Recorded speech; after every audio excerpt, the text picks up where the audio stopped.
Hey guys, this is Nate from Reds of the World. Back from the mountains, back from camping, and we're here to talk about some transfers today. We're not going to cover everything. You guys know there's so many stories out there. There's so many ways things could still go with a lot of players, but there's a lot of interesting things happening right now. And I'm going to try to cover a few of the players, some of the stories that I've read, some of the things I've seen, and hopefully we'll get a better idea of what's going on. First, we're going to start with DiMaria. Fascinating story, really. Joins us last year for almost £60 million. Gets off to a flyer of a start. Goals, assists, Premier League goal of the season. And then, he has the burglary, drops off in play. And by the end of the season, he's barely even being selected any longer. And the manager's going with Ashley Young on the left instead of DiMaria, and Mata's on the right. So it was really a strange year for the Champions League man of the match from the season before last.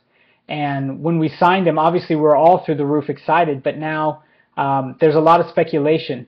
Is he going to Paris Saint-Germain? Is that where he wanted to go in the first place?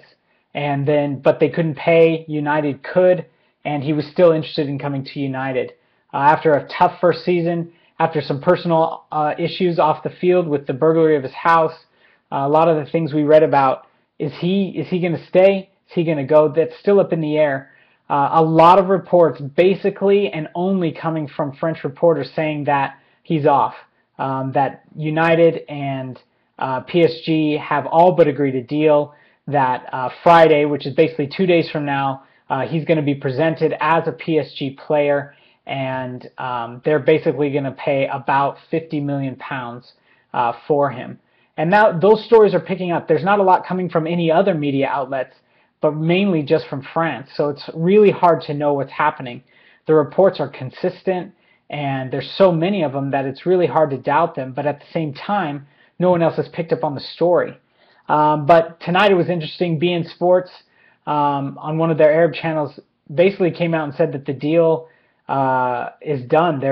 He's not going to be moving. It stopped somehow. They couldn't agree on a fee. Maybe something happened. But DiMaria will not be going to PSG, and PSG has moved on to other possible transfer candidates. Again, that's from beIN Sports.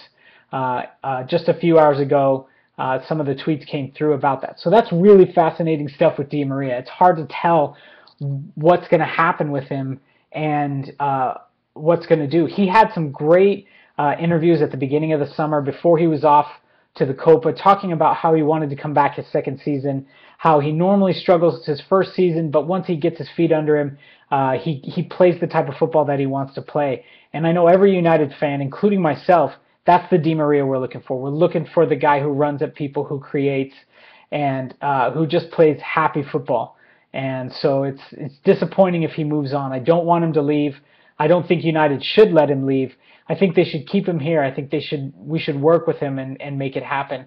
Van Gaal doesn't have the best history with South Americans, and even at United, there's not the best history with South Americans. But DiMaria is a world-class player, and although we've had a great window so far of bringing players in, losing somebody like him, even though he didn't play a lot in the second half of the season, losing a world-class player always hurts.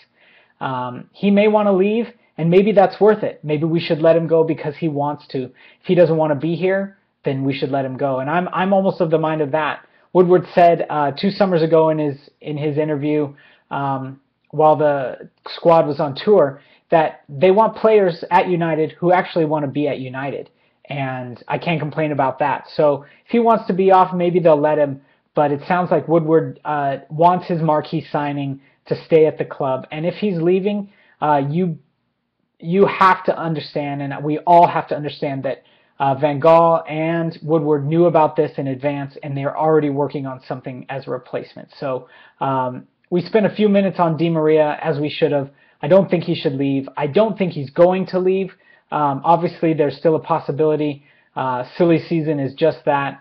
But I think with these reports coming out, hopefully these reports in France will stop, and DiMaria should be back with the squad in just a couple of days, and he can move forward with football with Manchester United this season. let's move on to Ramos just for a second. He obviously, we're still wondering what happened. He's been saying through different media outlets, mainly Sky Sports and some others, that he doesn't want to stay at Madrid. He doesn't like how he's been treated and what's happened, and he wants to move to Manchester United. Now, that's amazing, but are we going to pay the fee that Real Madrid want? Are we going to come to an agreement of some kind? If De Gea stays for another year, does that mean Ramos is staying? I don't see Madrid letting Ramos go as easily, but I think they want De Gea and may be okay with letting Ramos leave for a couple of reasons. His age and the next contract he wants. And so I think United signing Ramos would be a huge step for us this next season in the Champions League, in the Premier League, as we try to fight back for more trophies. I did read that just one report, kind of isolated, but that the captaincy was going to be given to Ronaldo, basically paving the way for Ramos to leave and for De Gea, obviously, to go the other way. Because it seems like Ramos and De Gea are linked. One isn't leaving and the other staying. It just doesn't seem like it's going to be possible. So Ramos is still an interesting one. Right before I came on right now, I read some quotes from Benitez's presser down in Australia, and he basically said, Ramos is our captain 100%. He's not leaving. We want him here. There's no way he's going to Manchester United. He even said, I like Louis van Gaal and I appreciate him, but him saying that Ramos is in the process, he doesn't know what he's talking about. Ramos is not leaving. So we'll see what happens with that. It should be interesting. Pedro is another one. I would love to have Pedro at Manchester United. He's a lot of people have said, you know, if DiMaria leaves, we're getting Pedro. If DiMaria stays, we're not getting Pedro. And that's possible, but I don't see it that way. Pedro is a team player to play up front. He would score goals. He'd provide assists. And his pace would really liven up our front attack. We're not the fastest up front. Depay is fast. Obviously, Pereira, watching Wilson, Lingard, all these guys, they're really fast, but we've gotten a bit slower up front over the last couple of seasons, and make no doubt that Pedro would change that. Apparently, his release clause is 30 million euros, and Barca manager basically said, hey, if somebody meets his clause, we've got no choice but to let him go. So I think Pedro's an interesting one. Busquets was in their presser today down in Los Angeles, and he basically said, I talked with Pedro. He wants to play. He wants more time, so he may leave. Busquets wants him to stay, but in the end, he knows Pedro's looking for playing time, so we can't complain about that. So this deal does look likely. A lot of reports basically saying everything's all but agreed, and we should see that here pretty soon. The next one is Romero. Romero's the goalkeeper, obviously, for Argentina, and played with Louis van Gaal at AZ and knows the manager, probably understands the philosophy quite well, and would work as a backup. The Valdez thing with him training and saying he can't wait for the season, and then Van Gaal basically throwing Valdez under every bus available, is an interesting thing, because I was hoping Valdez might be our #1 keeper when De Gea leaves, but it doesn't sound like that's going to happen. So we're playing a bit of the merry-go-round with keepers right now, but looks like Romero's going to come be a backup keeper and obviously get some matches in, and I can't see that as a bad thing. Romero seems a solid keeper, plays well for Argentina, obviously played in the Copa final and in the World Cup final, so I would take him happily here. The other one that I want to finish with is Cillessen. Now, this one's interesting for me because he's not really a great keeper. I think this is more of the fact that he's Dutch and being linked with our manager, obviously, who's Dutch. Not so much in reports and solid news and coverage basically saying that Cillessen is coming to Manchester United. I just don't see that happening. He's not the quality of keeper we want. Losing De Gea and replacing him with Cillessen is a huge step down, in my opinion. But if you were to throw Ramos and Otamendi in front of Cillessen, I think you would have a solid back four with Darmian. Luke Shaw's looked amazing so far. I think your back four would be amazing. You could put a keeper back there who isn't the best keeper in the world, which I think De Gea is. So Cillessen is an interesting one. Romero as a backup, that's fascinating. Lastly, we'll end with Otamendi. So many reports from the English media basically saying we've never been in for him, that his agent and Valencia have been the ones linking him with us, basically to get the move on, maybe a higher transfer fee, something like that. But it's been more solid reports basically coming from DiMaria and from some of the guys who have gotten a lot of things right this summer, that United are absolutely in for Otamendi. We're almost done with the fee, and he should be signing in a couple of days, which I think is fantastic news.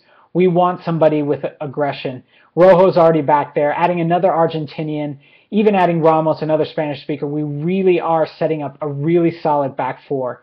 So putting the keeper behind them, yes, we want a world-class keeper. But if we have a world-class back four, the keeper's not going to be as much of an issue as it would be with De Gea saving shot after shot after shot the last couple of seasons, because our back four has been terrible. So those are some of the transfer rumors I wanted to cover. Fascinating stuff with DiMaria and Ramos. Even some stuff about Ronaldo. They seem to be kind of swinging back around, that him and Benitez got into it today in training. Ronaldo stormed out, basically said, I'm out of here, and on August 1st, he's going to be signing with Manchester United. I would love that, but holding on to any rumor about Ronaldo coming back is just silly right now. So hopefully we'll see some signings in the next few days. Woodward is back in the UK, and it should be exciting stuff over the next few days. Do you agree with any of the things I've said? Do you disagree? Put your comments below. Let's chat about these transfers, and let's put our guesses in, and then we'll come back later and see who is right and who is wrong. I hope you guys have a good night. We'll talk to you later.